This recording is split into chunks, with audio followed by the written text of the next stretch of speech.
Ganang gabi po mga kapatid. Welcome po ulit sa the hindi masyadong late night after session fellowship.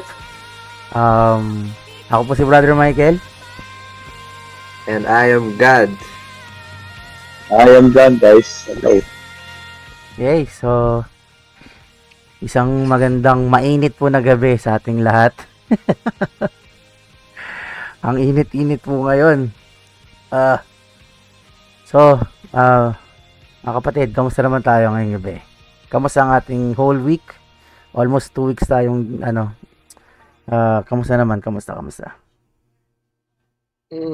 Yes. Hello. Busy. Hindi, sa amin, nakapag-break kami sa school kasi since incoming na yung namin yung exam. So, para wala nang ituturo.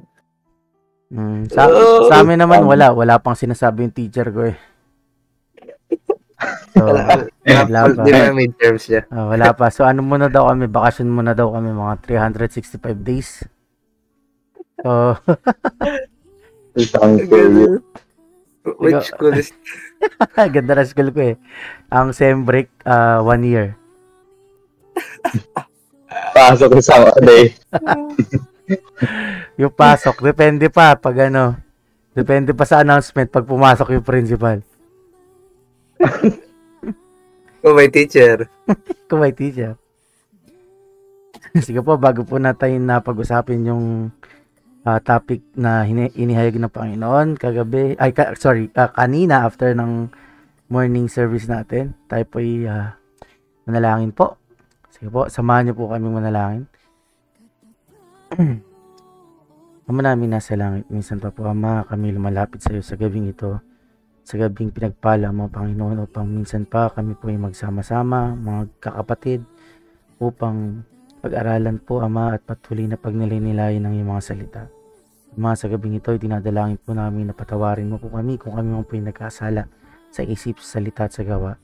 At nawi sa aming kalagitnaan Ama, patuloy na kami patnubayan mo ng iyong banal na Espiritu Santo. Kaya mong patuloy na ikaw magbukas sa aming puso Ama, upang ang mga salita mo ay lubos na may tanim sa amin. At hayaan mo Ama, sa tulong ng Espiritu Santo, patuloy po Ama na makalakad kami sa iyong mga salita. Hayaan mo po Ama na ang salita may mamunga, taglay namin ang mga bunga ng banal na Espiritu Santo. At nawa sa gabing ito Ama, sa aming pagtitipon, walang ibang maluwalhati at may taas, kundi ang tanging pangalan po ng aming Panginoon Jesus. Salamat po Ama, sama mo po kami mula sa umpisa hanggang sa pagtatapos ng gawain. Kung aming dalangin sa pangalan ni Jesus. Amen. Amen. Okay. So, kamusta naman ang youth ministry, mga kapatid, kanina? Okay lang. Okay kami. Okay lang. Yes. Ha? Hanggang pintura ng mga newly done windows. Sorry, ano ulit? Nagpintura Nagpintura ng lang? mga bintana. Bintana? Yung pang grid na. So, yun ang fellowship nyo kanina, magpintura. Yes. Basically, parang ng time na yun, parang inutusan ko ni Pastor na, tulungan siya. Ayun, tumulong kami. Ba't niyo ko tinawag? Pasok kayo eh. Wala nga, sem break nga kami ng 1 year eh. Grabe eh. Tapos na lahat kami sa isang bintana, hindi namin matapos. Hirap. Bakit? Labas kami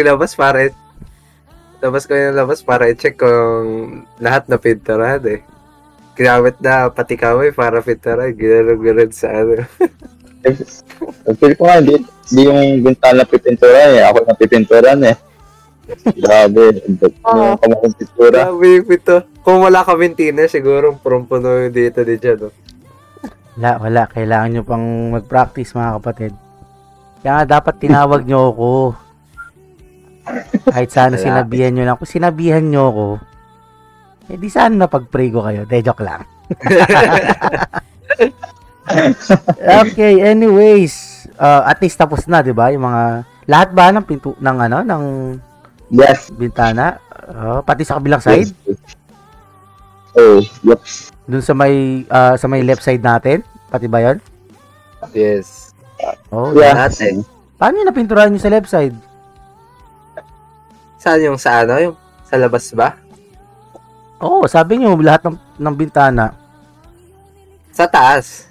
Kaya Ano nga, ba yung sa left side nga, yung sa may papuntang Hamilton. Oo. Oo, paano napinturahan yun? Wala, ganun. Yung mga kaway, gumaganon. Balengko. Nasa loob kayo. Nasa loob.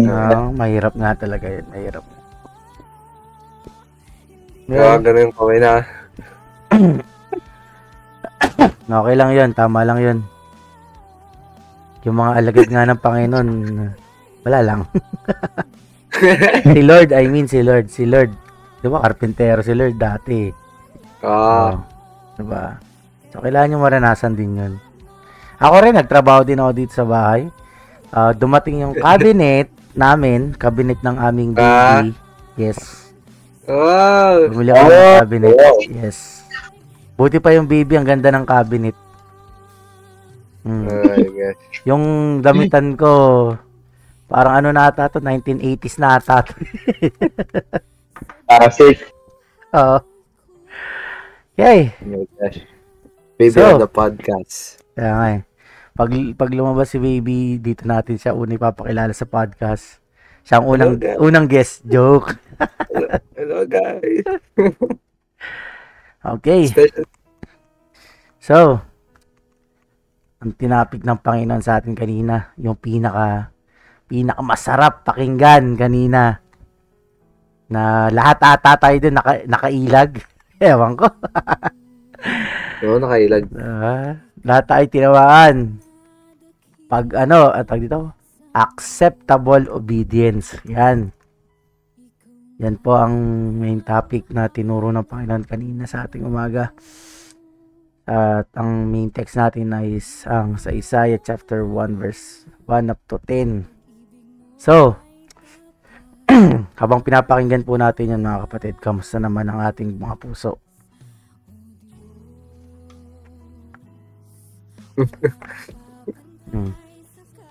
Sabi ko, pwede ba obedience lang? Ayan ko, siguro, siya halos related siya sa kagabi. Kaya parang alam mo yun, nagkaroon ka ng preparation. Pero, based on nangyari dito sa parang whole week, so parang nire-reflect na sa mga ginagawa. Parang tama nga yung word of God, like, what? Bakit to? Why acceptable obedience? Like, As for me, masakit kasi nakita yung sa'yo, especially pag nag-obey. Ay, hindi ko sasabi obey kasi dahil kaganyan nalaman ko yung actual meaning ng acceptable obedience. So, siguro, masakit. Tama. Critical hit. Not 20 ba? Not 20? Not 20. Sa akin kanina, siguro I'll be honest, medyo distracted ako kaninang umaga. Yeah, very distracted ako kasi naglolo ko yung worship service natin sa live. So, nadidistract ako kanina. Nawawala yung focus ko kanina sa pakikinig. Kasi parang lately, nitong mga past weeks na sa mga nakikinig po, isa po ako sa mga nag-live po ng worship service ng aming church. And nanonotice ko yung problem, nagiging choppy siya, napuputol siya. And it really bothers me to the point na nai-irritate ako this past weeks. Kasi talagang alam mo yung ginagawa mo lahat para maging maayos, para marinig ng mga nasa social media yung ating pananambahan, para marinig nila salita ng Panginoon. Pero ano siya kumbaga, yun nga, tulad nga nung sinabi mo brother dyan, dahil din dun sa sermon kanina, medyo, kumbaga, dahan-dahan ko rin nakita yung sarili ko na parang, ginagawa ko ba to dahil, alam mo yun, sumusunod ba ako? Ginagawa ko to kasi gusto ko lang. Kaya siguro parang irritated ako kanina na parang, umaano ako, sobrang nahirapan ako kanina. I think I prayed kanina during the service. I prayed again. Tapos yun, masakit. Na topic ng Panginoon is obedience, di ba? Na kung saan, sabi nga binigay na example din yung bakit merong mga pagsunod na hindi tinatanggap ng Panginoon, which is nasusulat sa Malakay chapter 1 verse 6 up to 10 na kung saan, 'di ba? Ito yung part na kung saan kinakausap ng Panginoon ng people of Israel na pinapaliwanag niya kung ano yung mga ginagawa nila. So, parang dito sa point na to, nakita ko yung sarili ko na parang ito bang mga ginagawa ko lately is like parang standard. According ba talaga sa standard ni Lord? And ang sakit doon na parang hindi nanunumbat ang Diyos natin. Hindi nanunumbat ang Diyos natin. Pero habang binabasa ko yung word sa Malakay kanina, alam mo yung parang pinapagalita ka ng tatay mo. Yun yung umano sa akin kanina, parang ang sakit na parang, sige nga, i-offer mo nga sa akin yan na ganito, yan, hindi maayos, hindi maganda. Sabi ko, parang nagre-reflect siya sa akin. So, mahirap.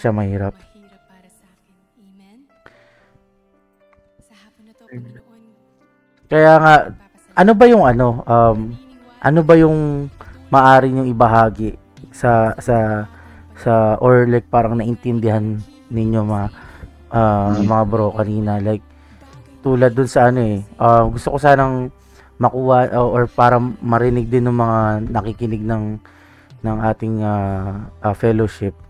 Ano ba yung mga, kumbaga, what are the acceptable obedience to God, 'di ba? Ano yung mga pagsunod na masabi natin katanggap-tanggap sa Panginoon?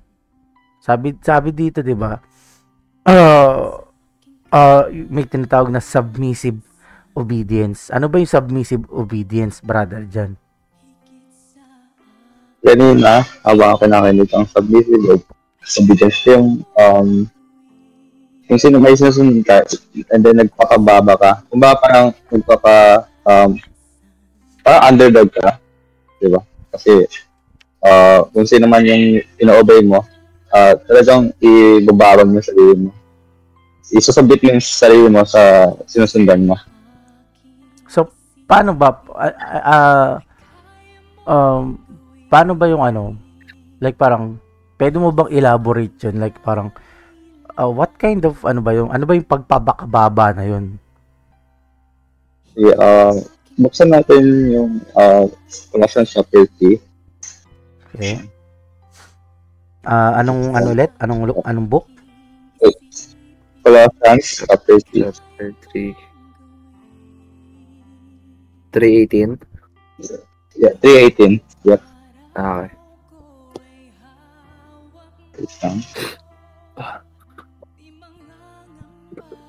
Okay, sabay-sabay ko na rin basta. Okay. Sabi ko, wives, submit to your husband as is fitting in the Lord. So, gaya ng example dito ng isang example ng submissive obedience. Tulad na sa dalawang asawa na tulad ng sinabi ng inutos ng Diyos na yung mga asawa daw mag-submit sa kanilang mga asawa gaya ng pag-submit nila sa ating Panginoong Jesus.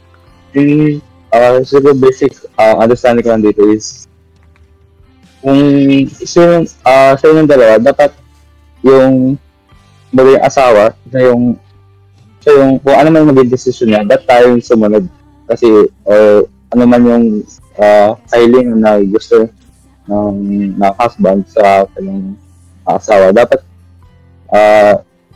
it's either tinatanggap niya or sinusunod kasi nag-submit na siya sa kanya diba? It's like masters.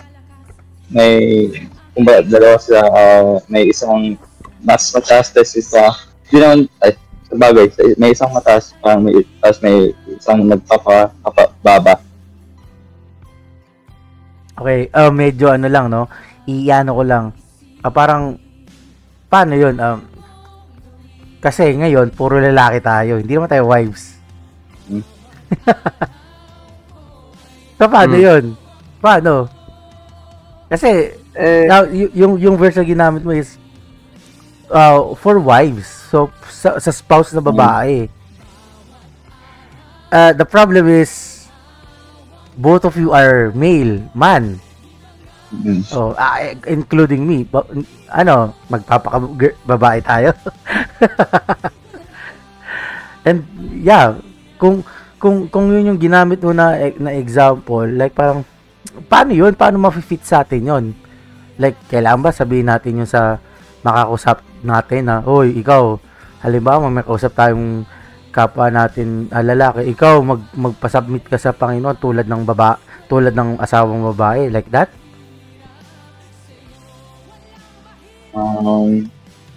Hindi, okay, so let's not take it literal na as a babae talaga, but gawin natin yung paano nagiging yung relasyon ng isang relasyon ng paano yung pagsunod bilang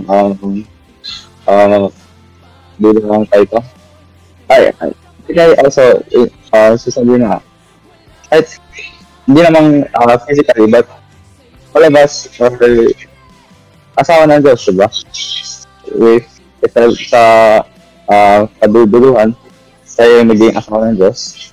So, siguro, it's not literal, pero kung paano natin dapat sinusunod ang ating Panginoon Jesus, dapat whatever na ginagawa natin or whatever that inuutos natin, that susundan natin with obedience.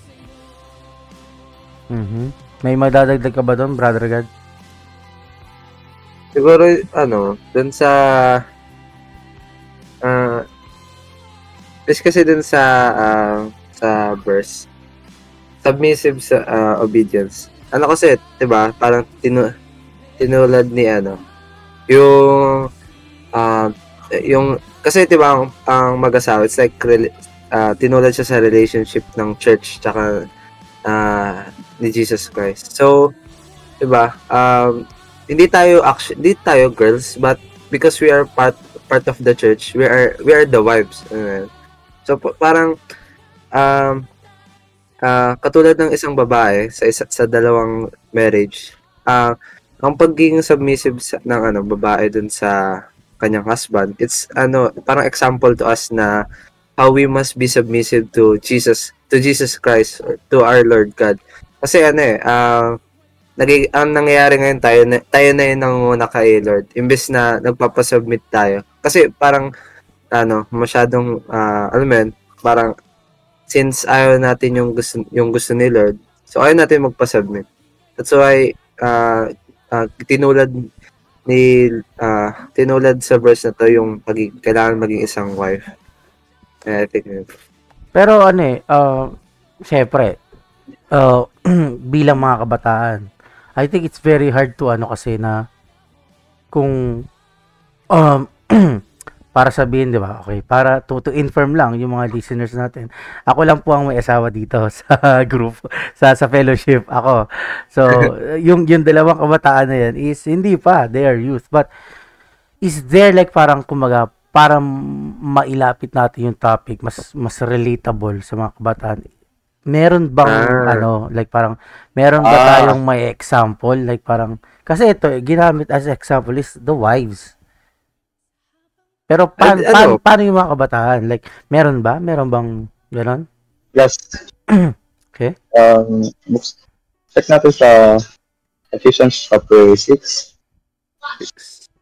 Ephesians. Verse 1. One. Ito, children, obey your parents in the Lord, for this is right. Also, same thing, no? May, parang same thing sa concept ng kaganyan verses natin. Dapat dito, nagsasabot din tayo sa parents natin, no? We must obey their commands, right? Ano man yan. Kasi, nakita, of course, galing tayo sa kanila, respectfully. And, I think, galing natin pag-obey. Pwede lang, gawin natin as Christians, that inobey natin yung utos ng Diyos, with the mind to follow Him. Ayan. Bilang kabataan ba, ginagawa, we are obeying this ba? Kayo ba? Submissive ba kayo? Dad, maghugas ka na! Wait lang po. Kasi ang tanong, di ba? Ang tanong, tayo ba nagpapasubmit? Ako, personally, in my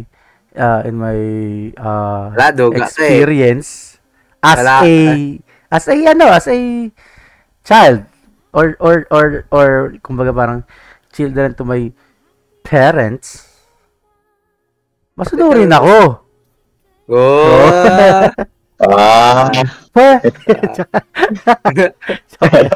Hindi. I mean, like, parang, I think, ito yung nagiging, I think, ewan ko sa'yo, pero lahat tayo dito, guilty tayo dito. Very. Lagi na lang ako. Ewan ko, pero bang, I think, hindi siya imposible, pero, ang hirap din sumunod sa magulang, I think. Kaya siguro na example to kasi kahit sa Old Testament, kahit sa time of Jesus Christ, may mga pasaway talagang mga anak. Dami kasi rebellious. Meron, diba? Pero yun nga hindi ako naging I am not a perfect son like that. So talagang naging rin ako, pasaway din ako. Baka si brother Jan, sunurin yan eh. Yan, maghugas ka na. Tapos na, ma. Kasi brother Jan, masunurin yan. Ako hindi talaga. So, sa pool ba kanina? So, kaya tuwing ko sa service, sabi ko, ay, ako na naman yan. Maririnig ko pangalan ka dyan. mention. Nakakasuki na ako dyan. Kasi tag dito, kaya minsan nasaya ako pag nasa school ako kasi wala akong masyadong gagawin sa kahit siguro yung perks ko pag nasa school. Pero, ewan ko ba, alam mo yun, parang sabihin natin paghuhugas, iniisip ko yung process, kaya sabi ko, ay, okay, nakakatawa. Sobra talaga. Ayun yung nafe-feel ko. Bilang anak, ayaw ko kayo dyan. Siguro siya dyan. Para kay mama. Mandatory eh. Wala. Kasi may consequences pag hindi sumunod eh. Na-spoil. Na-spoil kami. Na-spoil. Pero di ba? Yun nga as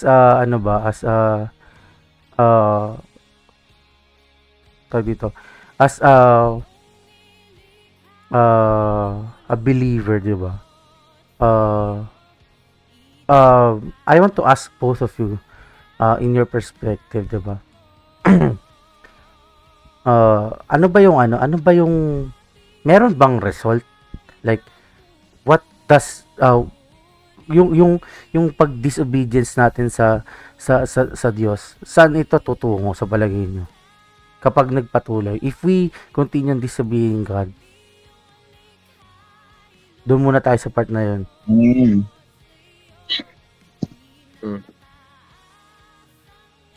Siguro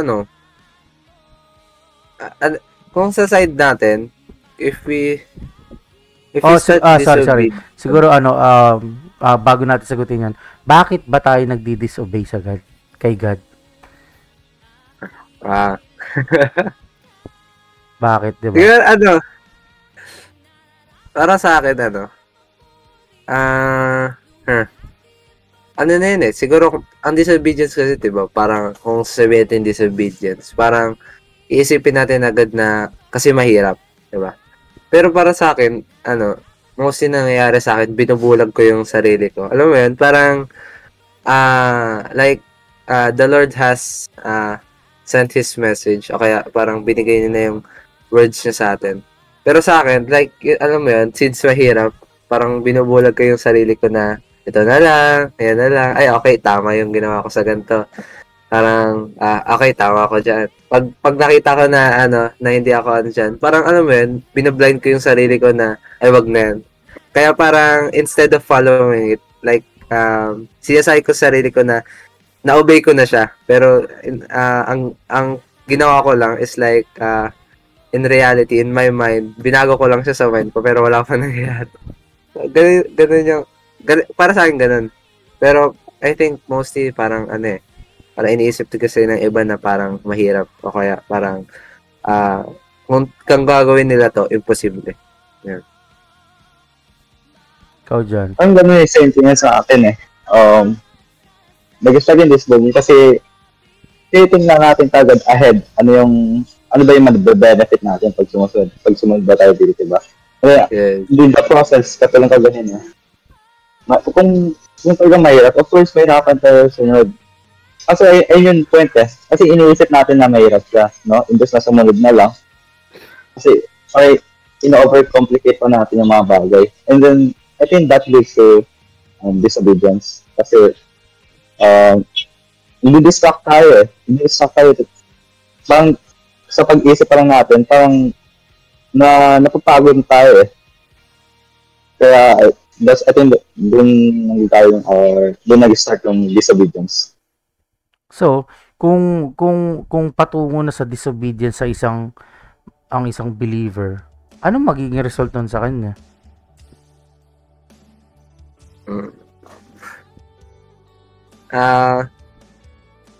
Ayun yung, pag nag-start ka na mag-disobedience, mahirap kasi pag parang pag nag-disobedience ka kasi katulad ng tinuro kanina, tama yan na pag when you disobey, parang it will follow na, parang magkakaroon ka ng rebellious mind, at pagkatapos unti-unti ka na malalayo kasi like you find happiness sa sarili mong will. That's why parang it will be hard na talaga, kaya ang hirap pag andun ka na sa phase ng disobedience, like, dalawa na lang talaga yung path mo. It's either, you go rebellious, or it's either you go back. Kasi, ang hirap parang, katulad na sinabi ni Brother John, tama yun na, we people think na, ayun yung problema sa atin we're acting, parang too smart, parang iniisip agad natin yung mangyayari, alam natin yung mangyayari. Sobrang advanced natin mag-isip talaga. So yun, parang calculated na natin, kaya alam na natin yung magiging sagot natin. Kaya pag madali lang, sabi, okay, yes Lord, amen. Parang yun, you have that, in your heart na sabihin wholeheartedly, yes, I will follow it. Pero pag something na, alam mo yun, parang deny yourself, carry the cross, follow Jesus, like, magagalingin ka na, parang, okay, kaya. Alam mo yun? So, parang, pag nasa disobedient phase ka na, parang ang hirap na nun, kasi it's either mabulag ka dun sa part na yun, kung saan, unti-unti ka nalalayo, or it's either makita mo or bumalik ka. Okay. After disobedience, ayun, katulad sabi God, rebel the first. Kasi, siyempre, ayaw mo sunod eh. So, you have your own rules, kumbaga. Ayaw mo, katulad ng isang biyang nag-usapan natin kagaya na, ayaw mo pasabit. Kasi gusto mo, ayaw mo siya sundin kasi mahirap. And then, first, siguro second of all, kasi, ang ginagawa natin sa nating Diyos eh. So yun na nga, we say that we have our own rules and then our own, nagkaroon ka ng sarili nating kaisipan. And after that, Pero may nag-grow na sa pag-rebel din natin. Hindi na tayo nag-backslide or lumalayo. Kasi ayaw natin yung pamamaraan ng gano'n eh. So, ayun. Okay. Do you think okay, as a let's kumbaga dive in and explore this more deeply. Ang disobedience ba is a form of sin?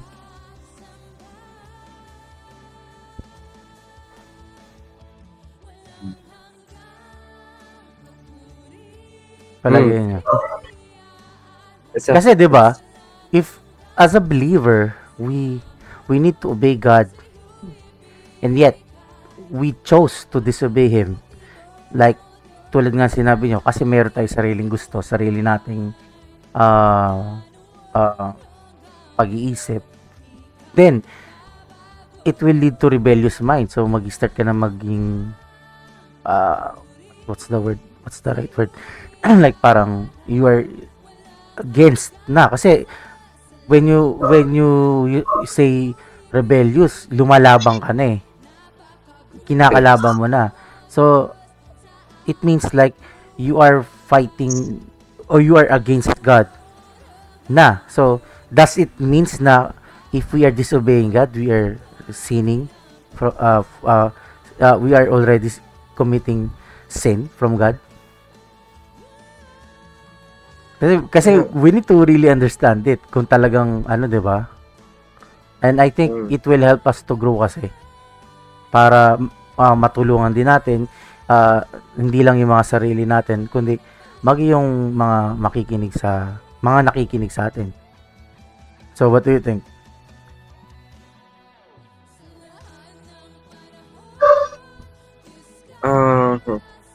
Siguro based sa based sa word of God na alam mo yan, sa tingin ko parang it's not sin kasi katulad na nangyari, parang we have our own free will and tag dito, katulad ng sabi sa Bible, diba? Hindi parang hindi sinusumbat ng Panginoon yung mga bagay na ginagawa niya. But alam mo yun, ang problema kasi pag when we disobey, it's not about sinning eh. It's how will we parang paano to magbe-benefit sa atin. Alam mo yun. Like yes, you can disobey. Yes, parang you can disobey. Pero ang problem nun kasi yes, you're not sinning pero you're being far away na sa Panginoon, which is like far worse sa sinning. Parang tawag dito, which is yung kasi sabi din, diba, parang we just need to follow him eh, kasi sabi niya ang gagawin niya he will provide everything, and like the husband and wife, the husband will love the wife. So diba, alam mo yun, parang it's not about like like sinning, but it's about na parang how will it impact us, or parang ano yun mag-benefit sa atin pag nag-disobey tayo sa Panginoon. Like ano mangyayari sa atin, ano yung magiging outcome ng buhay natin. Like alam mo yun, sa thinking natin parang alam na natin eh, alam mo yun, kasi like we think ahead in the most humanly possible. But sa Panginoon eh, he knows everything. Kaya, like, if you will disobey to the God who knows everything in your life, paano to mag-work, diba? Like, parang dinideny mo na yung, fortune. Like, dinideny mo na yung, every good things. Imbes na, parang follow God, you're gonna follow yourself, which is parang, ang alam lang, parang limited. Which is kay God, He knows everything. So, yun.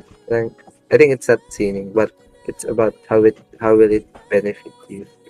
Ikaw, brother, dyan. Siguro, konting pagkakaiba. Pero, buksan natin yung English sa Matthew chapter 21. Okay. Verse, and Matthew, wait lang.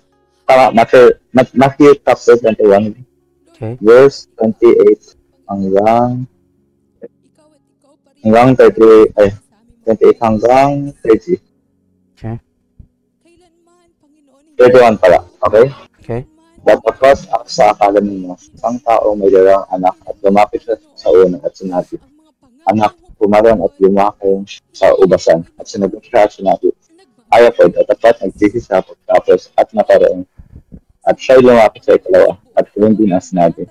At sinagot siya at sinabi, Ginoo, ako paroon at hindi na paroon. Alin baga sa dalawa ang gumanap ng kalooban ng kanyang ama? Sinabi nila, ang una, sabi sa amin ni Jesus.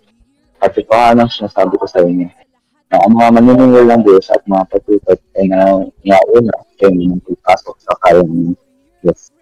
So, okay. Very self-explanatory na dito, diba? Nakita natin, may binanggit ito na dalawang tao na inutusan ng Diyos. Yung una, inutusan niya, pero tumanggi siya. Pero sa bandang huli yan, sumunod naman siya. Diba? And then, sa pangalawa naman, inutusan siya. And then, inutusan siya. Sinabi naman niya, oo. Pero sa bandang huli, hindi siya sumunod. And then, sa very last case, dito natin makita na binanggit ng Diyos na mas mauna pa daw pinaroon sa kalangitan yung mga patulad at maniningil ng Diyos. So, I think, yes, it is a sin. Bakit nga sa verse na ito? Kasi, ano nga ba yung bilang Kristiyano? Ano natin ito ito yung utos sa atin if we don't follow this, how can we call ourselves Christians? Diba? So, I think, yeah, it's a sin. Yeah, I think kasi, ito yung kumbaga, yun nga I think kung mga mananampalataya or kung mga believer tayo na hindi pa sorry for the word, like ito yung ginagamit kasi nila na I think ito yung ginagamit nilang jail card para parang alam mo yun, ginagawa nilang reason to para mag-disobey.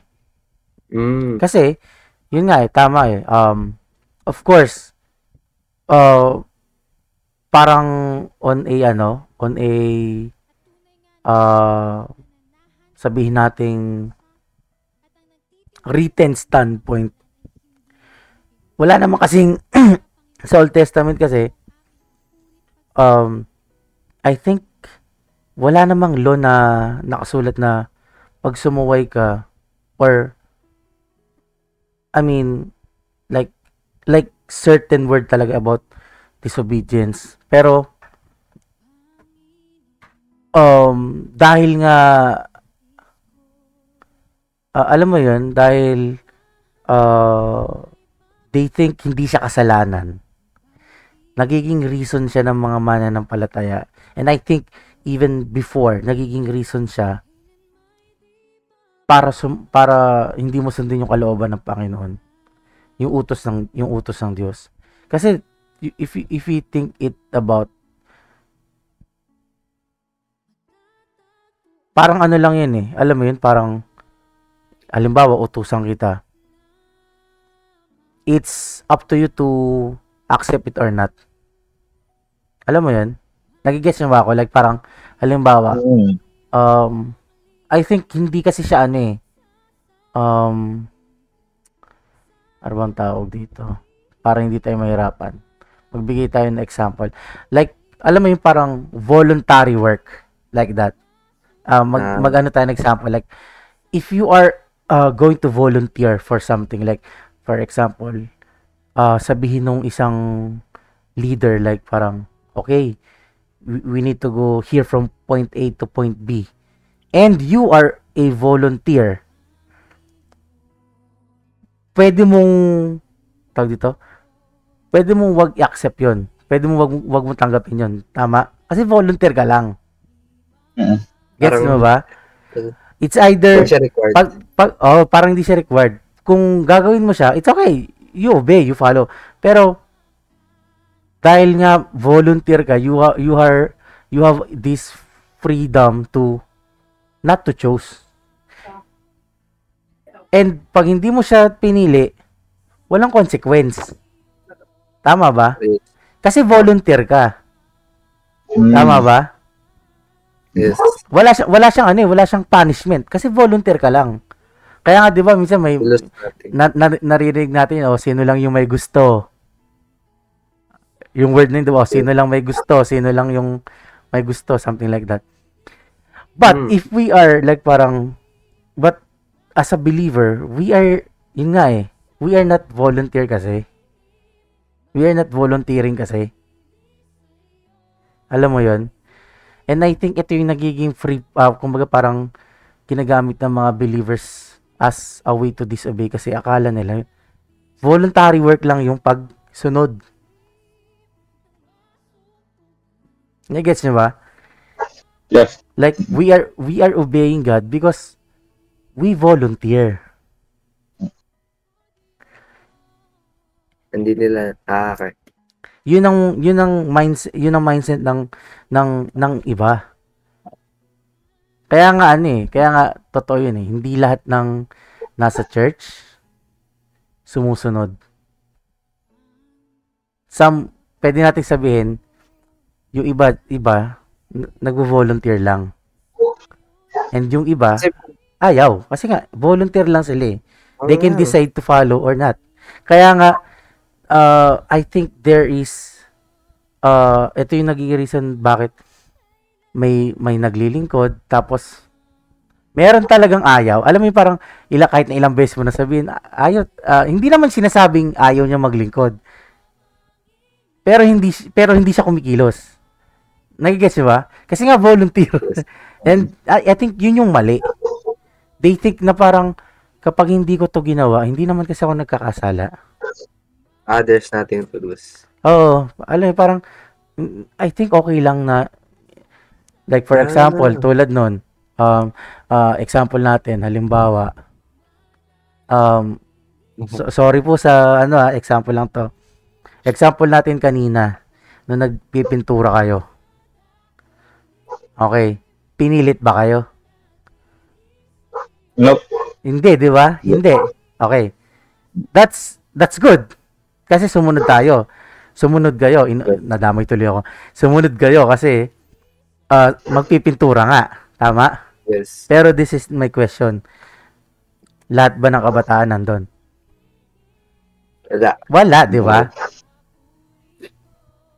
Kasi nga, it's like parang yun nga eh. I think yun yung mentality. They think I think yun yung mentality na volunteer. They think themselves, parang ang mga beliefs ngayon, they think we're just volunteering. Kaya nga nakakalungkot. Meron nagkukwit. Kaya kasi since volunteer, kasi, di ba, if you're gonna volunteer, diba, you will think of the benefit that you will get, di ba? Parang ganun din. Kaya nga, yung nagbe-benefit ka. Pero, paano pag hindi na? That's why sometimes, di ba, may naririnig tayo na parang, magre-retire na ako kasi matanda na ako. Kasi, pag sinabi sa'yo na, di ba, kunyari, nag-example, parang, sinabi, sino may gusto nito? Siyempre, people will think, di ba, parang, kaya ko ba to? Madali ba to? Kaya tama nga, parang, nakikita ng, parang, ngayon, ayun na yung nangyayari sa church na parang, other members parang iniisip nila kung, since they're volunteering, parang, ito kayo, mahirap. Di ba? Kaya yun yung nagiging problem. I think they think na, ang pagiging mananampalata is like parang a volunteer job. Which is not. And yun nga base dun sa verse na ginamit sa verse na ginamit ni Brother John, I think disobedience is sin. Kasi nga di ba dun sa story nung dalawang anak na inutusan ng kanilang ama siguro kasi dalawang anak na yun, inutusan sila, 'di ba, na magtrabaho sa sa vineyard sa ubasan. And sabi nga nung unang anak, hindi siya pupunta. Pero sa verse 29, dito kasi kung ang disobedience hindi kasalanan, bakit siya nagrepent?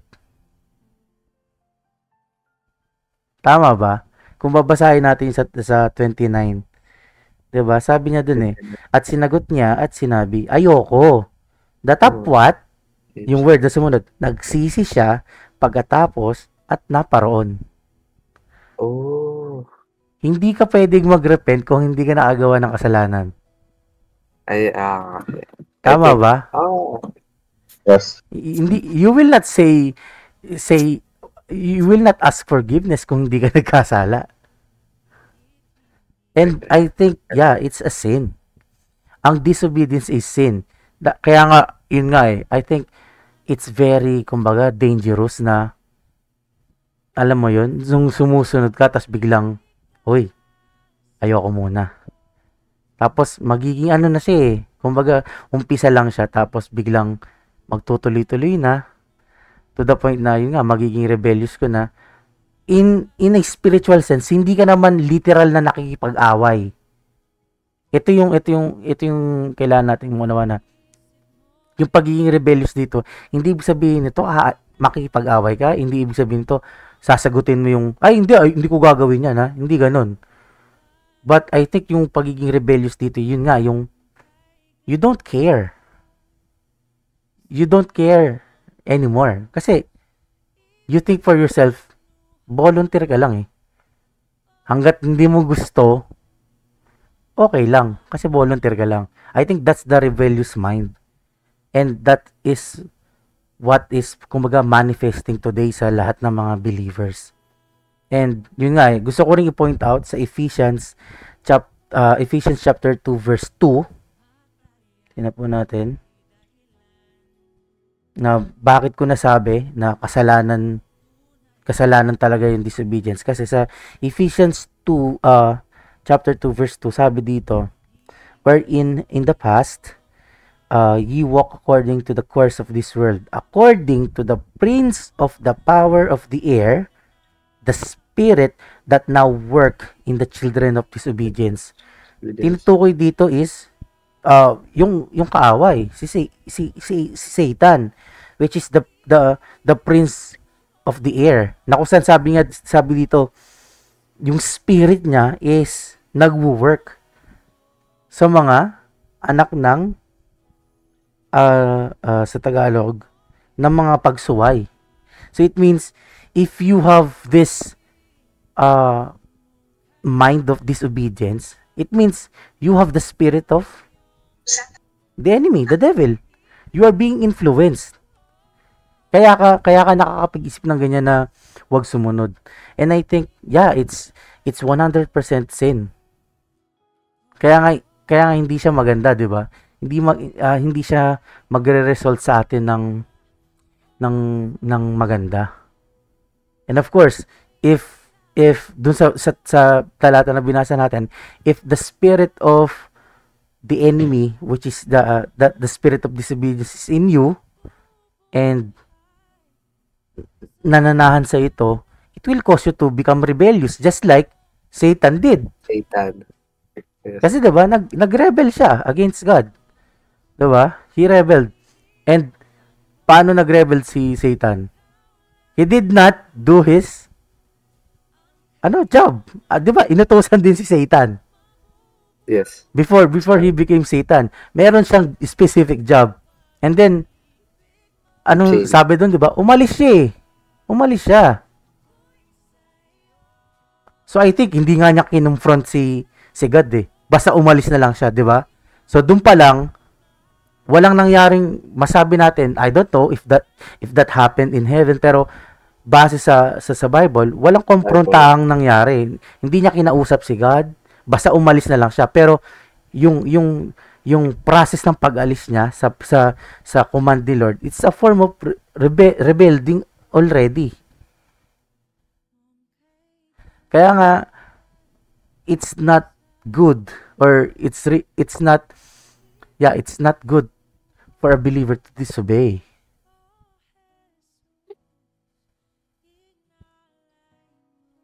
Kaya mahirap siya, 'di ba?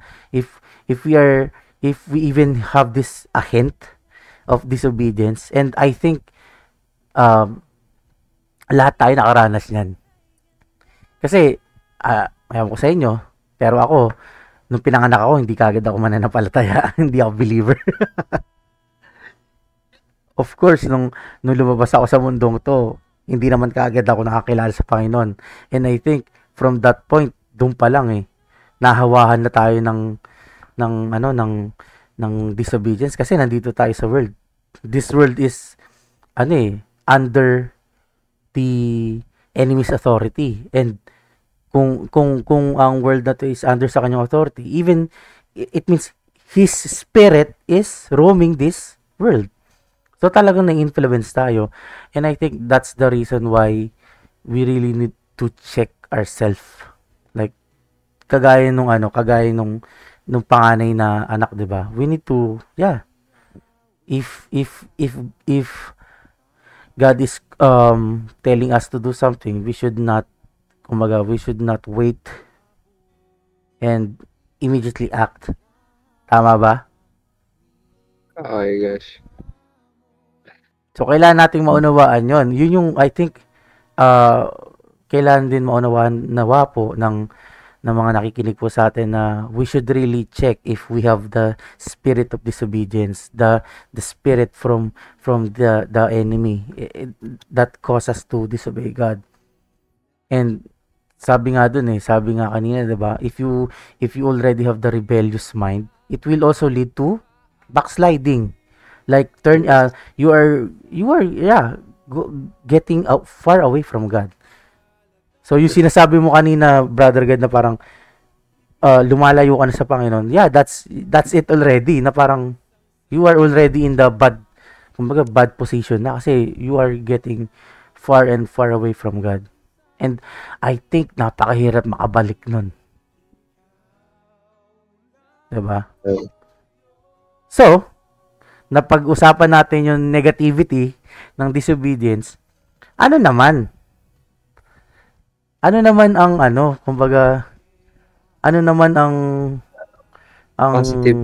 positivity ng pagsunod, 'di ba?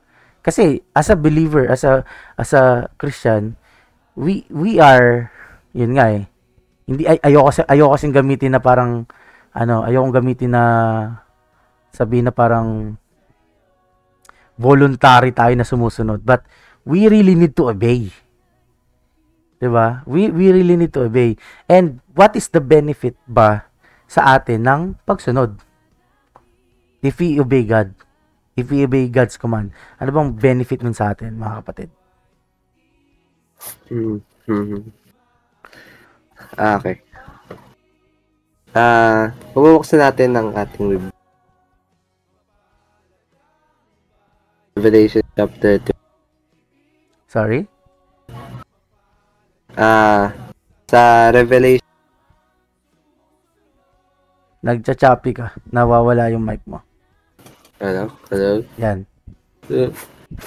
Okay, buksan natin ang ating Biblia sa Revelation chapter 20 verse 14.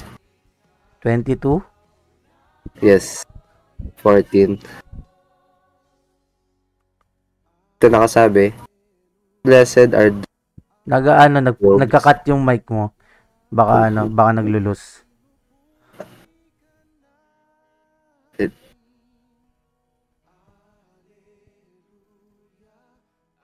Okay naman. Okay. Low. Mhm. Okay. Sabi dito, how blessed are those who wash their robes so that they may have the right to the tree of life and may go through the gates into the city. So, doon sa tinuro kanina, when we obey, we have the benefit of like parang making our robes clean, 'di ba? Kasi like we're waiting for the second coming of Jesus Christ. And as we wait, andito tayo sa mundo na to, which is parang punong-puno ng dirt, and sobrang we can easily get we can easily get dirty. Kaya kailangan natin ng Tide. Oh, Not sponsor po, joke lang po 'yan. kasi 'di ba? Dun ng yung later sessions sa atin, nung napag-usapan yung pagiging pagiging student, 'di ba? Based on sa naging topics, we as students, we can easily get influenced. Alam mo yun? You can get easily influenced by this world. Sa school lang yun, So isipin mo if fully embrace this world, 'di ba? Sobrang dali sobrang dali mawala, and sobrang dali yung suot natin sobrang dali ma-dirty. That's why kaya sinabi na blessed those who wash their robes. So having to obey God, keeping our clothes clean. So in this way, while we wait for God and while we obey, parang we're readying ourselves na sa second coming niya, so that we will be worthy. Ikaw, Brother John, ano bang benefit sa isang believer ang sumunod sa command ng Panginoon? Kung pagbabasa natin yung binanggit ng God na verse, it's like yung pag-obey natin is one of the preparations na ginagawa natin, di ba? Before the binanggit ng the second coming of Christ. And then binanggit daw din, for those who nikit yung white robes na clean, ay makapasok daw sa city or sa gates of the city. I think ni-refer dito is the kingdom heaven of God. So dito talagang makikita natin that obedience is a must. So if hindi tayo nag-obey, talagang hindi tayo makapasok sa gates na to, kasi our clothes will remain dirty.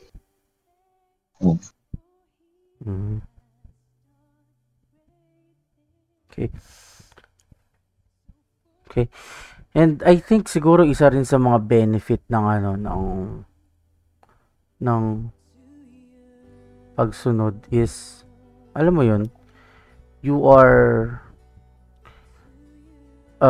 kumbaga sabi nga sa sa John, 'di ba? Sa aklat ng John, sa John chapter 14.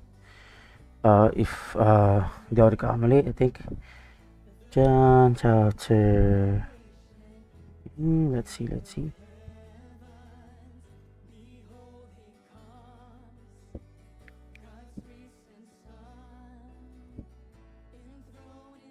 I think dito sa John chapter 15 verse 10.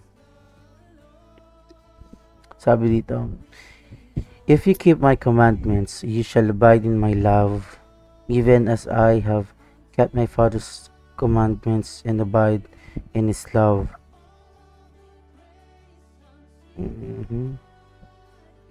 Nahanap ko yung di ko sure kung nandito ba. Ito sa 14, like it says na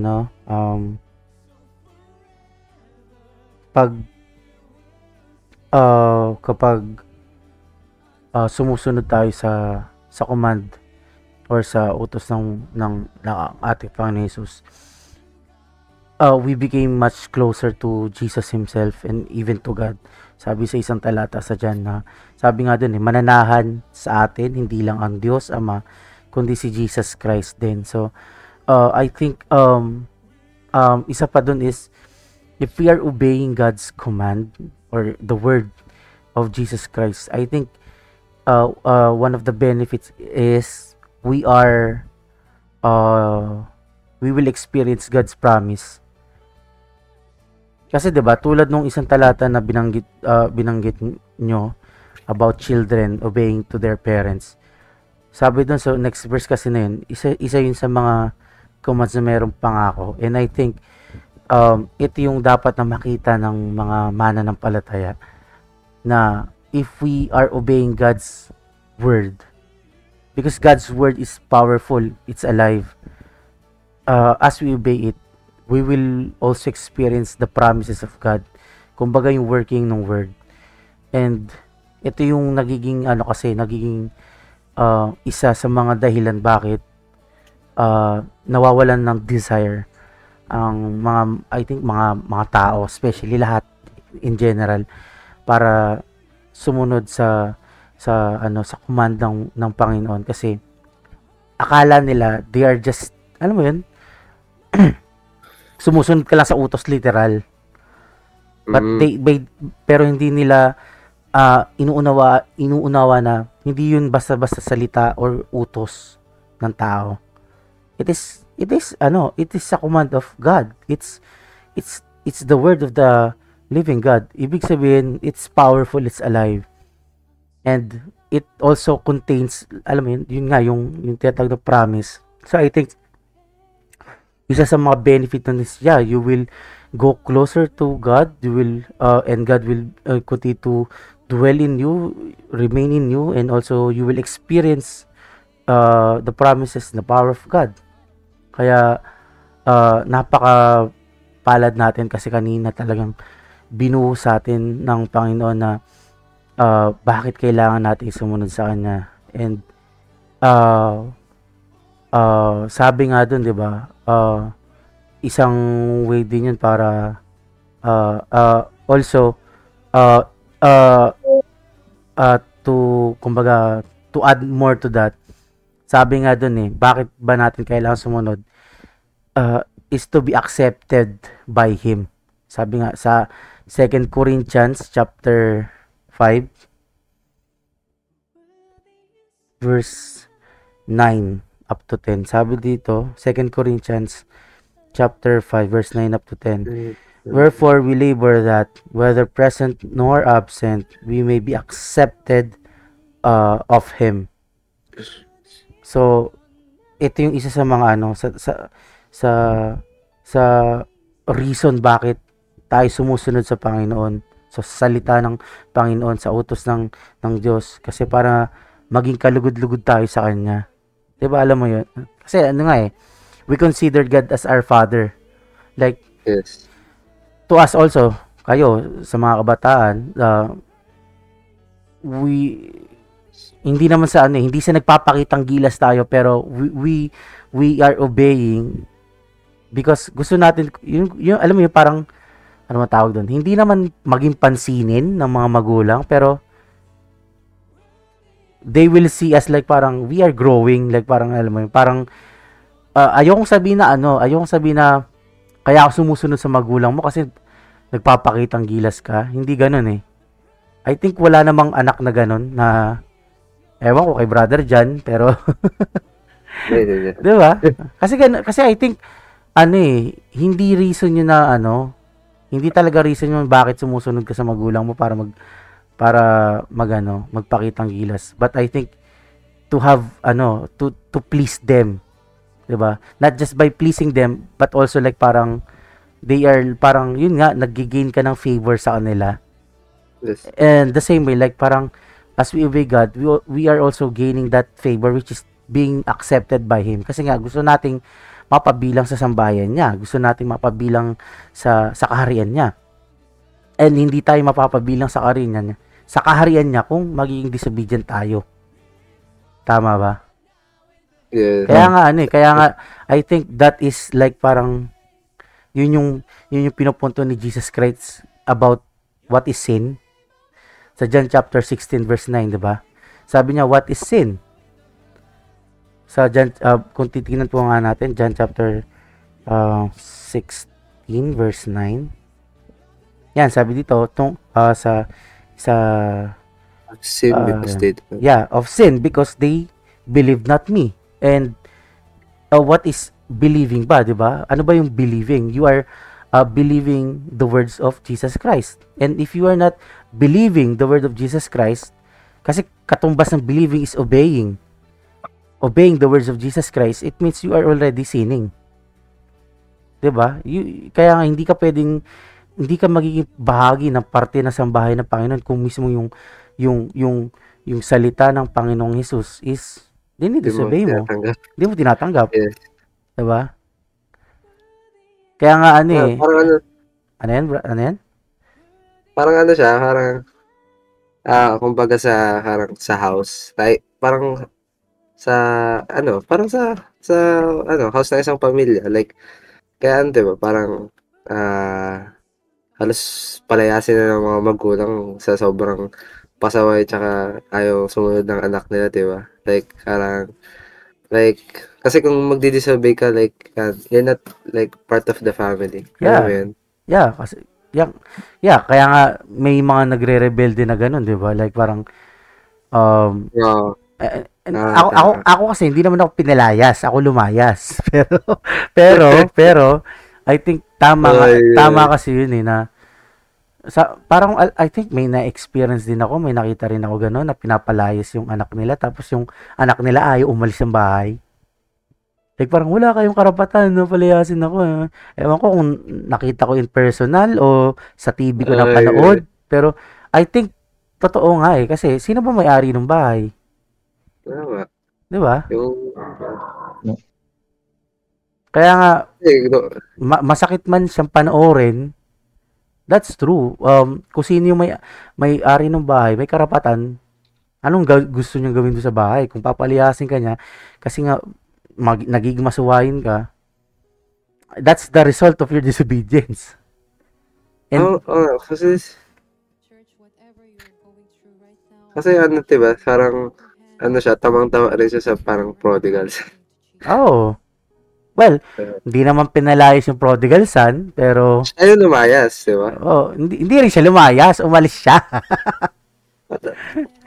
Umalis siya. Hindi siya lumayas, kinuha niya yung tawag dito,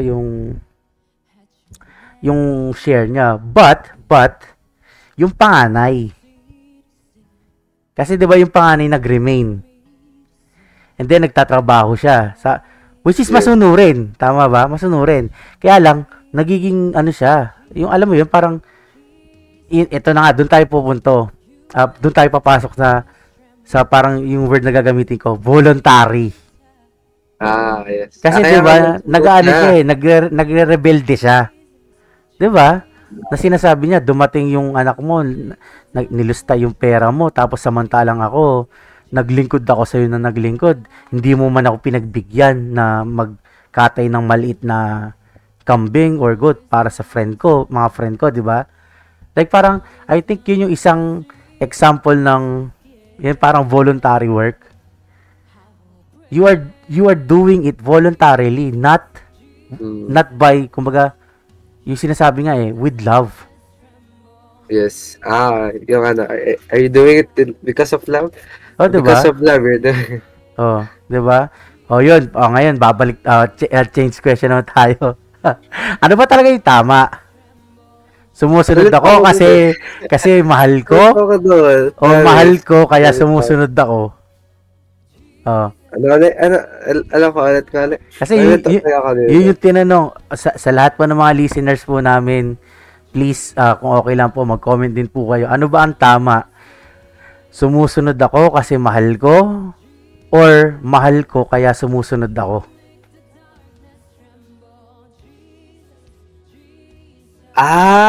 Nagets ko na. Tama. Yung B nga yung tama, yung B. Anong B? yung okay. Pangalawa? Yung una, sumusunod ako kasi mahal ko. Yung pangalawa, mahal ko kaya sumusunod ako.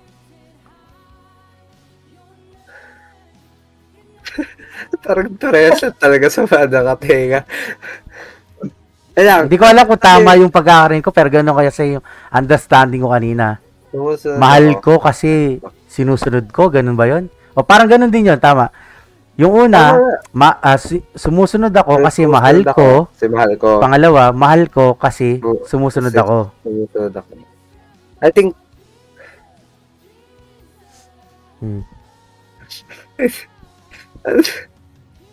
Diyan, naglalag, oh. Ay,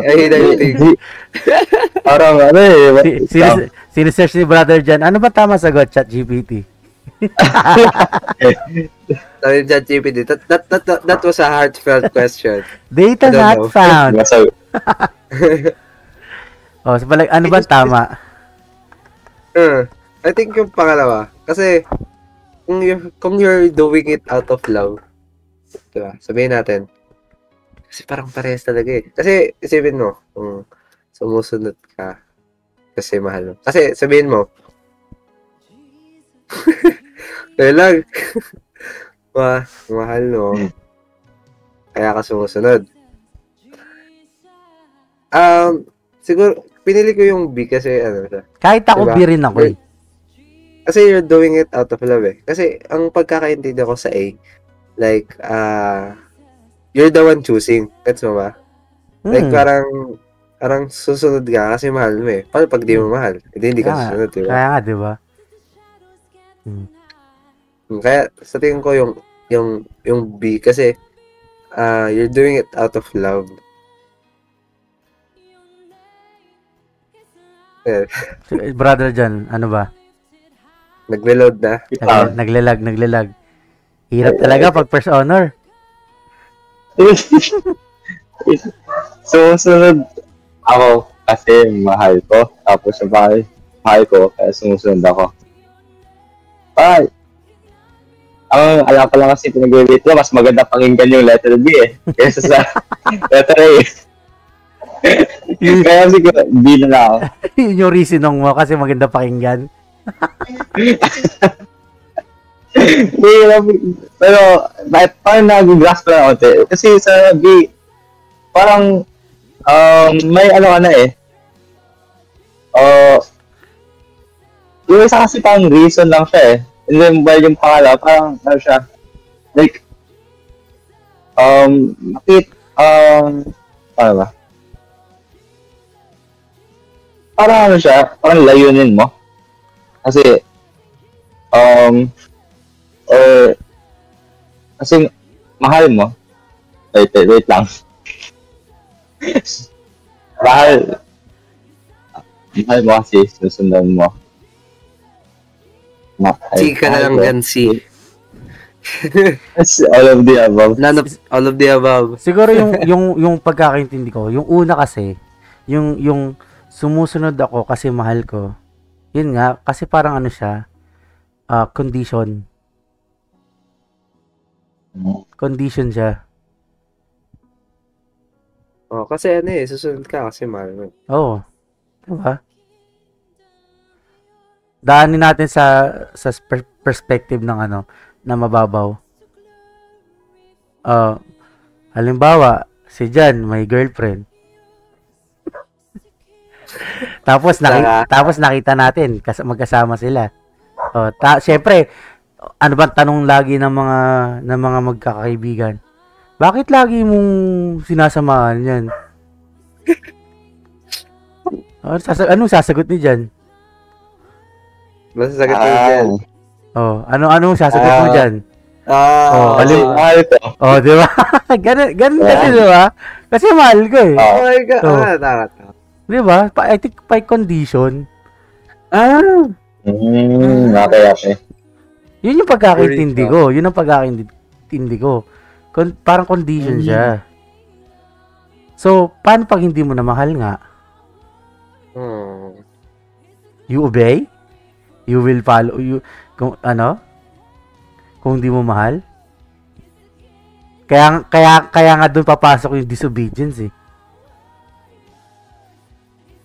'Di ba? Kaya mo sa kids hindi nasunod kasi ayaw nila. Right? Oo. Mag-email ka na lang. Walang I think wala kasi walang hindi mo pwedeng sabihin na sumusunod ako kasi hindi ko mahal. alam mo yon, I think walang ganun. Sinusunod mo kasi di mo mahal. I think kahit sa relationship ang hirap nun. Ano ba? Diba? Pwede ka tumagal pero hindi talaga. Ano ba yun? Kahit same thing din sa ano. Ano ba yun? Kaya nga diba, doon papasok yung pinag-usapan natin, yung heart of a volunteer.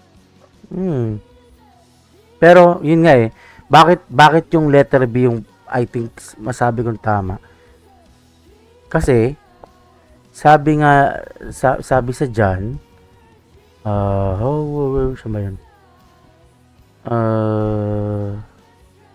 I think that's John 14. John. 15 man.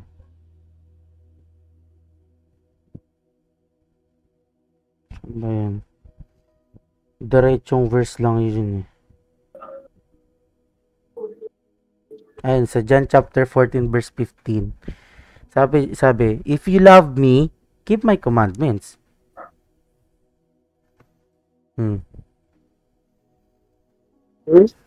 John chapter 14 verse 15. Sabi sa Tagalog, kung ako'y inyong iniibig, ay tutuparin ninyo ang aking mga utos.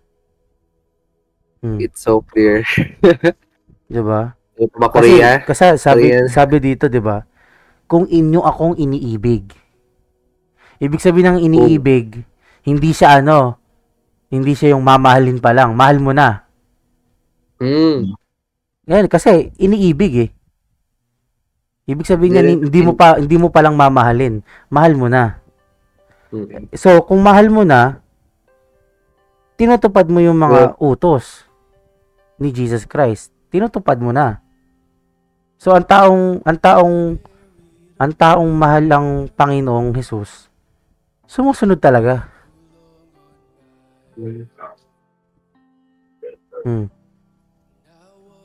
Kaya, mahal mo siya, mahal na, kaya I think tama yung B eh. Mahal ko kasi sinusunod ko. Mahal ko eh. Kaya sinusunod ko. Nga. Oo, tama. Kasi hindi siya yung parang, yung kung pipiliin mo ako, parang sundin mo ako. Hindi ganun eh. It's like siya eh, parang na-met mo na yung condition. And I think, yung B, I think this is for me lang po, pero open po kayong mag-comment sa mga nakikinig po. I think, ito yung masabi natin na unconditional love.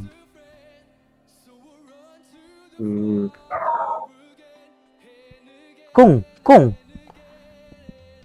magagawa mo, ito yung I think unconditional love.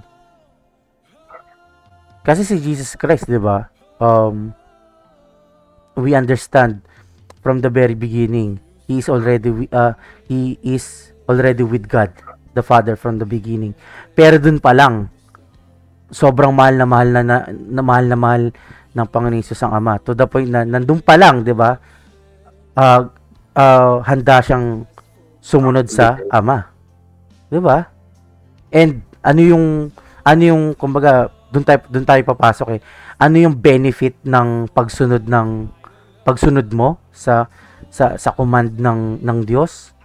You will experience God's love and power. And anong naging result nun? God created everything to Jesus Christ, for Jesus Christ. 'Di ba? Kaya nalikha lahat ng bagay para kay Jesus. Kasi sobrang mahal ni Jesus Christ ang Diyos Ama. At sa sobrang pagmamahal na yon, pinakita ng Diyos Ama yung pagmamahal niya sa anak sa pamamagitan ng paglikha ng lahat ng bagay. Kaya yun yung nagpapakita ng perfect love eh. 'Di ba? Grabe eh. Which is dapat ganun yung mangyayari sa atin kung hindi nagkasala yung tao. We will also experience that kind of relationship na mamahalin natin ng Diyos ng 100%. Kasi 'di ba, yung topic ng obedience sa atin kanina. Sabi nga ayaw ng Panginoon ng 50-50. Partial, 'di ba? Oh. Kahit naman siguro sa example natin ulit, halimbawa si Brother Jan magka-girlfriend. Oh, halimbawa lang, 'di ba? Oh, halimbawa, Jan. Oh. Brother Jan, gusto mo ba yung kasintahan mo 50% lang ng pagmamahal ang ibibigay sa iyo? Ayaw. Oh, di ba? Wala pang girlfriend, ayaw na. Sabi ko, kunwari nga lang. But that's true, di ba? That's true. Kaya nga kapag siguro hindi pa kasi nararamdaman ni Jan yan. So, pag naramdaman mo yun, Jan, pero I think that's true. Like parang married.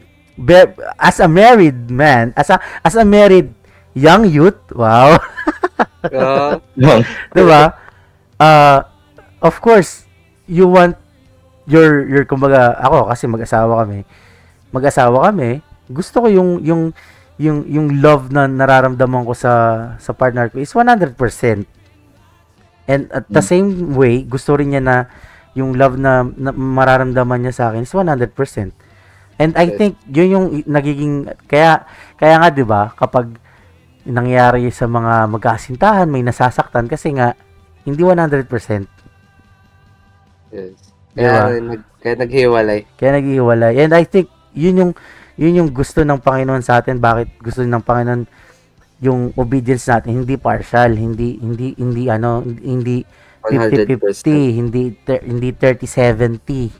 Kailan 100%. Diba? Kaya sobrang wrong ng pagiging volunteer. Yeah, that's wrong. Wrong yung volunteer. Volunteer kang magmamahal. Now that na pinag-usapan natin, parang ang hirap sabihin sa Lord, sa Panginoon Jesus na, Lord, mamahalin kita, voluntary lang ha. Okay, sino gusto magmahal sa akin? Di ba parang, no, di ba parang hindi siya ganun, di ba? And I think hindi tayo sinabihan ni Lord ng ganun na mahalin mo ako ng voluntary. Di ba? Ang hirap naman nun. Magkakaroon ka ng kasintahan. Uy, voluntary lang tayo. Tingin mo, diba? It will help kung makikilala natin si Lord more. Siyempre. If, diba, sabihin natin, ayun yung problema tayo, right? Parang, marami ngayon na, it's like, voluntary love. But, do you think, they will experience true love if, kung makikilala pa nila si Lord? Yun nga I think, nagiging isang, isang problem kaya tayo nagkakaroon ng disobedience kasi hindi natin 100% kilala. Yeah. Diba? Like, of course, kung may susunod, may mag-uuto sa'yo, gusto mong kilalanin ng mabuti, diba? Even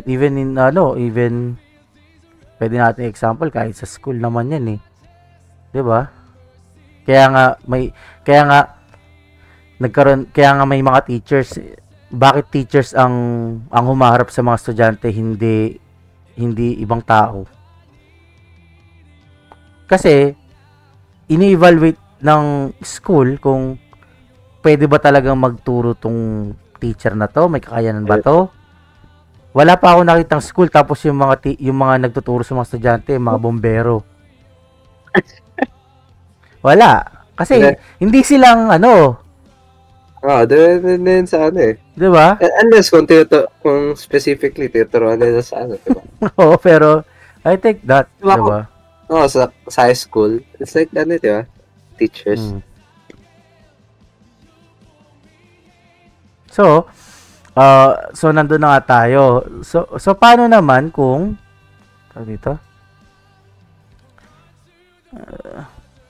Paano natin, kumbaga, syempre, ang goal natin is to 100% fully may pakita natin yung yung obedience natin sa Lord, sa Panginoon Jesus. Ano yung mga magandang kumbaga steps or parang mga ways para magawa natin to? Like parang mga ways para magawa natin na we can give 100% or we can give 100% obedience to God.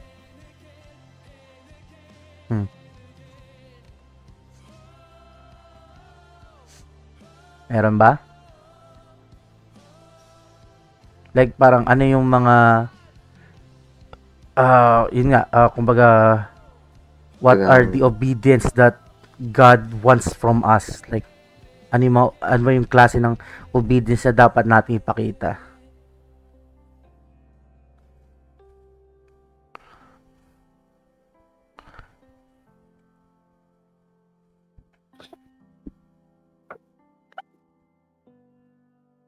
Wala. Si Jan. Jan, di ba ba? Si Jan, meron ba? Yung question na ba? Like parang, of course, alam na natin hindi dapat mag-disobey. But rather we need to fully submit 100% to God. So obedience to God 100%. So ano yung mga ways? May mga ways ba na pwede mong masabi, like mga paraan o gawain na para may pagpatuloy natin na itong 100% obedience na to? Hindi ko sa offer dito kaso may verse na hindi ko nasulat. It's about talks about the word. So ito yung binabalin na kailangan natin yung word sa puso't isip natin. Kasi sila yung mga maling hakaka. Tama din. Mga maling hakaka. Kumbaga, let's think of the word as our main weapon or main guidance sa pag-obey. It serves as kumbaga sandata or weapon along sa pag-obey. Kasi without the word, wala tayong foundation di ba? Kasi how will you obey sa salita ng Diyos kapag talagang hindi mo naiintindihan yung salita or if you don't have the word in you, di ba? Tama. So ayun, is I think the word. Go, brother God. Siguro based sa mga pinag-usapan natin itong oras na ito, parang tama yung sinabi ni Brother Jack na really yung word it plays a key factor talaga sa pag-obey kay God. Diba? Katulad ng napag-usapan natin, diba, na tag dito, when you obey the commandment of the Lord, there is love, diba? Kaya sinabi doon, if you love me, you will obey my command, diba? And part of this love, diba, na we need to know God more. Kaya tama yun na kasi it's hard to it's hard to love someone na hindi mo kilala. Kaya it's better na gusto mong mahalin si Lord, pero kung ayaw mo siyang kilala, ang hirap nun. Parang hindi mo alam kung ano yung mga pangako na binigay niya. Hindi mo alam kung ano yung mga gagawin niya sa'yo. Kaya nga diba si Jesus, kaya niyang ibigay yung buong buhay niya kasi he knows kung ano yung gagawin ng Panginoon Kaya nga, up to the point na kahit ibigay niya yung buhay niya, alam niya i-resurrect siya Kaya kaya ganun niya kamahal si Lord kasi he knows kung sino yung sinusunod niya. I think that's the same thing that we need to do na we need to know God more. Kasi sa mga salita niya, 'di ba, doon sa John, sabi niya yung word na yun puno ng life So it's hard na i-disregard lang natin yun and just follow as parang go with the flow.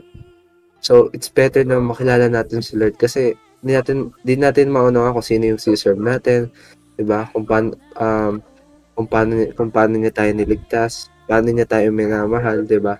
We can hindi natin siya truly ma-obey if hindi natin siya makikilala. Kasi maging voluntary lover, maging partial obedience. Tama. I think yun yung number one. We should really know God, who is God more. So magkaroon tayo ng true understanding, true knowledge. And I think kasama na doon, of course, Bible reading, prayer, na makilala natin ng mabuti, di ba, ang Panginoon. And I think yung second step gusto kong i-share is, if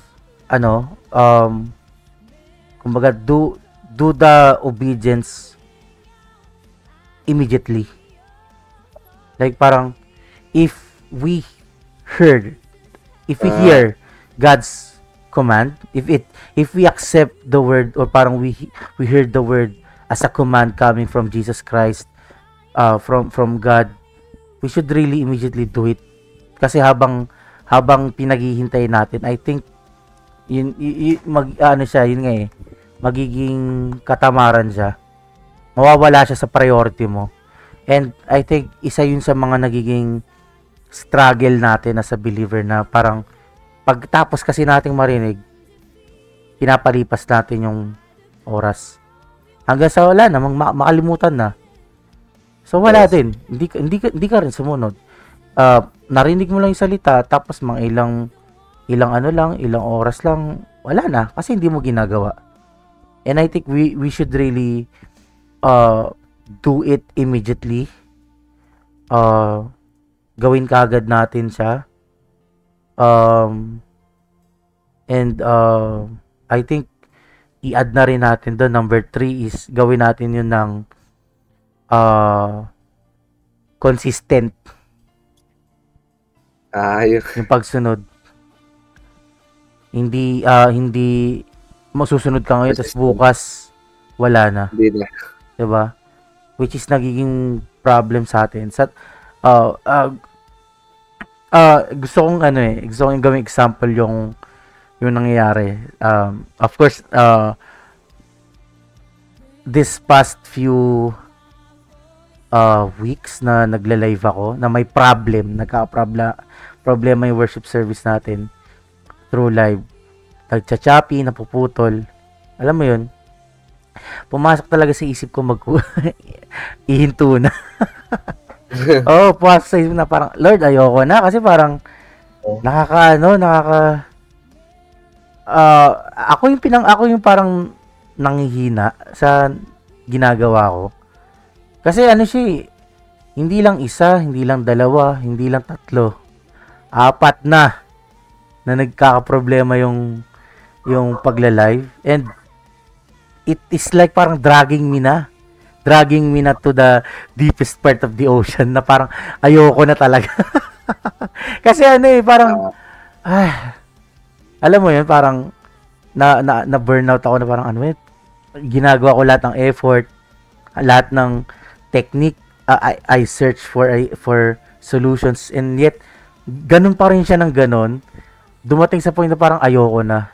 And then yun nga, through the worship service kanina, tapos pinahayag sa atin yung sa Ephesians, binuksan yung verse sa Philippians chapter 2 verse 14, na sabi doon,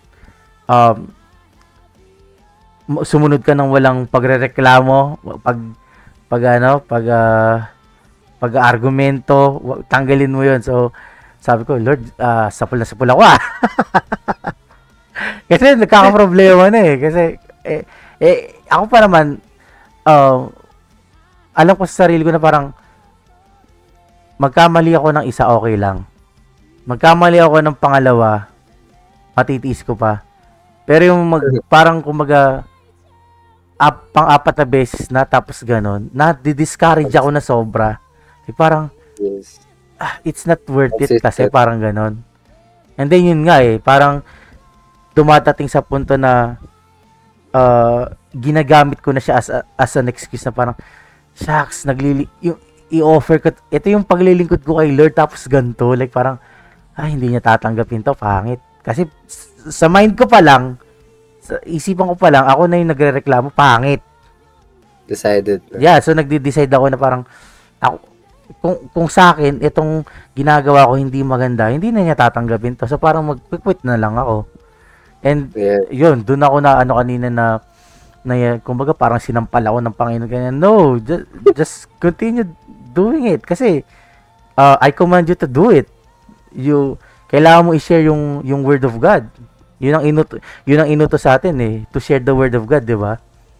Kaya sabi ko, okay Lord, I will continue. I will do it. Kaya nag-repent ako kanina. Sabi ko, Lord, I'm sorry. Gusto ko na mag-quit. Gusto ko ng yung cellphone ko, imbis na gagamitin ko sa pagre-record, gagamitin ko na lang sa paglalaro.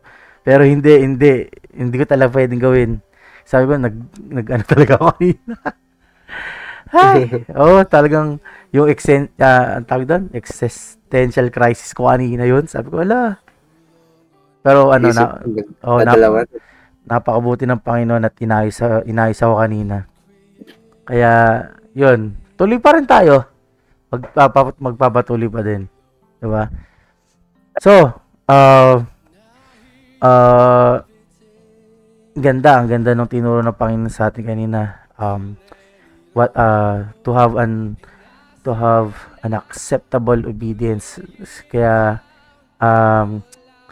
sana makapagpatuloy tayo, lalo na po sa mga nakikinig sa amin sa fellowship. Alam ko hindi lang po kami ang nakakaramdam ng ganong struggle na sometimes, hindi naman sometimes, mostly we are having this disobedient mind. Kaya nawa po nakatulong po yung itong fellowship namin at kayo ng mga nakikinig. Baka meron kayong mga gustong sabihin bago tayo magtapos. Siguro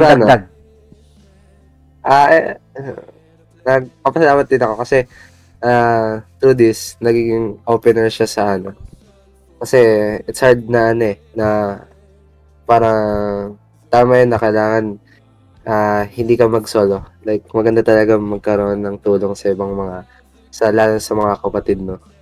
Kaya, I hope kahit sa mga nakikinig sa atin, kahit mag-comment, kung may gusto rin sa share, kahit sa comment sections. Pero, I hope siguro by this, kahit sila may enlighten din sila. Kasi kahit ako, alam mo yun, different yung naintindihan mo dun during sa time na yun. Then, when you discuss and you share different parang how God opened your eyes, like nakikita mo yung perspective and mas nanunawaan mo yung binibigay na word ng Panginoon. It's really blessed kasi imbis na mabubulag ka, you will live na knowing God is good and dun sa mga salita niya, kahit masakit, like masarap siya. Amen. Ikaw, Brother John, meron ka bang idadagdag bukod sa pagkakaroon ng girlfriend? Okay lang. Sakto yung mga sagot Guys, keep it consistent and don't think yung pagsunod is a burden. Always remember, hindi napupunta sa waste yung pag-obey natin. Tama sa akin. Tama. Wag niyo pong tama po si Brother John, wag niyo pong isipin na burden ang pagsunod sa Panginoon. Wag niyo kaming gayahin. Kasi ganun ako, aaminin ko, I think naging burden siya sa akin. Kaya napunta ako sa kaisipan ng pagkukwit. But praise God kasi pinaunawa niya sa akin yun. Pinaunawa niya sa atin kanina umaga, tapos ngayong gabi, na hindi burden po ang pag-obey sa Panginoon. It's a blessing po. Kaya yun po, sana po meron po tayong nakatulong po kahit papaano ang gabing ito sa lahat po ng mga nakikinig sa aming pong fellowship. Bilang pagtatapos po, tayo po ay manalangin bilang pagtatapos. Brother God, i-lead mo po yung prayer natin. Okay po. Tayo po yung manalangin. Ama namin nasa langit, salamat sa araw na ito. Tunay sa paggabay niyo po sa bawat sa inyo, tunay sa iyong mga salita, Panginoon. Tunay kahit masakit sa bawat sa inyo, pati kami nagpapasalamat sa iyong pagtuwid sa bawat sa inyo, Panginoon. Tunay tulungan niyo po Pagkasahan niyo po Ama yung mga puso Ama, hayaan niyo po Ama, ikaw lang may taas Ama. Tunay Ama, patawarin niyo po Ama kung ayaw yung mga sarili Ama. Tunay sumusunod kami Ama sa iyong mga sariling kagustuhan Ama. Tunay Ama, sumusunod kami Ama sa iyong sariling tunay Ama, fair Ama, pagmamahal Ama. Tunay gumagawa kami yung mga sariling mga way upang Ama, fair Ama, sundan ka Ama. Panginoon, patuloy niyo po kayo turuan Ama. At tunay Ama, fair Ama, may bigay sa iyo Ama. Ang tunay Ama, fair Ama, karapat dapat naman na pagsunod naman sa iyo. Ang tunay na acceptable obedience naman sa iyo. Panginoon naman, tuwing gabayin niyo po kayo ay mga kapatid, sa mga nakikinig, mga nakikinig naman, pati tulungan niyo po mga prayer naman sa mga pinagdadaanan naman, ikaw magbago naman sa bawat sa'yo naman. Pati buksan niyo po ang aming mga mata, tunay mga prayer naman, hindi kami mapunta stage naman, at yung pagre-rebellion naman sa iyong pangalan naman. Amen. Salamat naman sa araw na ito. Itulungan niyo po yung sa bawat araw mga tunay this whole week mga prayer naman, ikaw maggabay ama sa bawat sa'yo naman. At yung salita ng maghari ama. Salamat ama sa pangalan po ng aming Panginoong Jesus. Amen. Amen. Sige po mga kapatid, magandang gabi po sa ating lahat and God bless po. God bless. Thank you for listening, guys. God bless.